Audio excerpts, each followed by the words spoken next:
ইদানিং অনেক বেশি বোর্ড ফিল করছি। বাসায় সারাদিন থাকতে, থাকতে কেন জানি এখন আর ভালো লাগে না। মন চায় একটু দূরে কোথাও ঘুরে আসি, একটু অন্যরকম টাইম স্পেন্ড করি।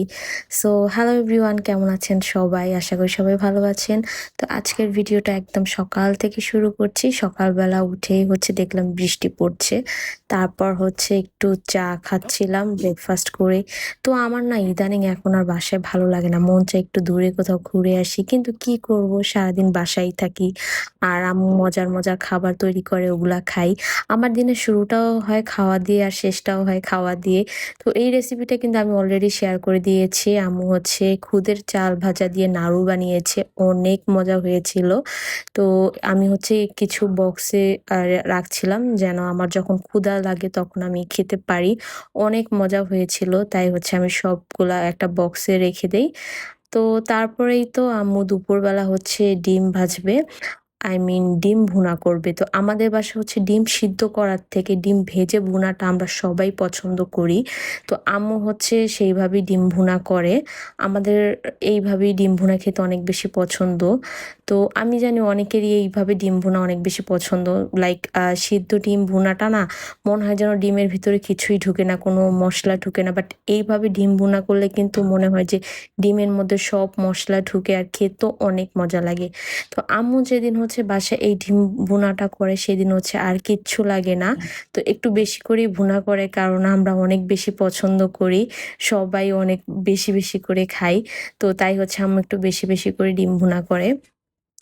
তো এই তো আম্মু ফার্স্টে ডিমগুলাকে ভেজে একটা প্যানে একটা বাটিতে উঠিয়ে নেয়। তারপর সেম প্যানে আ আদা বাটা, তারপর রসুন বাটা, পেঁয়াজ বাটা আর পেঁয়াজ সবকিছু একসাথে দিয়ে একটু কষিয়ে নেয়। তারপর এখানে লবণ, আ মরিচের গুঁড়ো, ধনিয়া গুঁড়ো, তারপর ১ চামচ হলুদের গুঁড়ো সবকিছু দিয়ে খুব ভালোভাবে কষিয়ে নেয়। তো এই ডিম ভুনাটা একটু ঝোল, ঝোল কিন্তু অনেক মজা লাগে। আর এখানে আম্মু গরম মসলার গুঁড়ো দিয়ে দেয়। গরম মসলার গুঁড়ো দিলে কিন্তু যেকোনো খাবারে একটা মানে মাংস একটা ফ্লেভার আসে। তো তারপর এখানে আলু দিয়ে দেয়। আলু তো মাস্ট দেওয়াই লাগবে। আর এই ডিম ভুনাটা একটু ঝোল, ঝোল করে আলু দিয়ে ভুনা করলেই কিন্তু বেশি ভালো লাগে। তো এখানে আম্মু আলুগুলোকে একটু কষিয়ে নেয়। তারপর একটু ঢেকে, তারপর আলুটা সিদ্ধ হয়ে আসলে এখানে একটু পানি দিয়ে দেয়। আমিও কিন্তু যখন সৌদি আরব ছিলাম তখন এই ডিম ভুনাটা অনেক বেশি পছন্দ করতাম। এভাবে করে খেতাম। আমি অবশ্য আম্মুর থেকেই শিখেছিলাম রান্নাটা। তো তারপরেই তো আ প্রায় হয়ে এসেছে। এখন একটু জিরার গুঁড়া দিয়ে দিবে। ব্যাস! আর এভাবে কিন্তু ঝোল, ঝোল রাখলে কিন্তু একটু পর ডিমগুলো সব ঝোল খেয়ে ফেলে। তো তারপরেই তো আমি খাওয়া স্টার্ট করি। আমার তো এই ডিম ভুনাটা করবে যেদিন সেদিন আমার অলরেডি পেটে অনেক বেশি ক্ষুধা লেগে যায় আর অনেক মজা হয়। তো এই তো তারপর দুপুরে এটা দিয়ে লাঞ্চ করি। আর তেমন কিছু খাই নাই।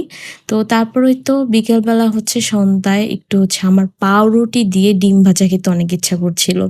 মানে ইদানিং কখন কোনটা যে ক্রেভিং হয় আমি ঠিক বুঝতে পারি না। তো এই তো ছোট ভাইকে দিয়ে পাউরুটি আনাইছি। বাট ও এত ছোট, ছোট পাউরুটি আনছে কি আর বলবো। তো এগুলোকেই আমি একটু ভেজে নেই পাউরুটি। মানে আমার ইদানিং অনেক খেতে ইচ্ছা করছিল। এখানে ডিম, চিনি আর সামান্য একটু গুঁড়ো দুধ দিয়ে আমি ব্যাটারটা তৈরি করি। তো এভাবে খেলে কিন্তু পাউরুটি অনেক মজা লাগে। তো আমার যখন যেটা ক্রেভিং উঠে আমি তখন সেটা না খেতে পারলে না আমার মাথা ঠিক থাকে না। তো তারপরেই তো আমি পাউরুটিগুলো সবগুলো ভেজে নেই। ভাজার পরে খাওয়া স্টার্ট করি। অনেক মজা হইছে আর আমার পাউরুটি এভাবে খেতে অনেক ভাল লাগে।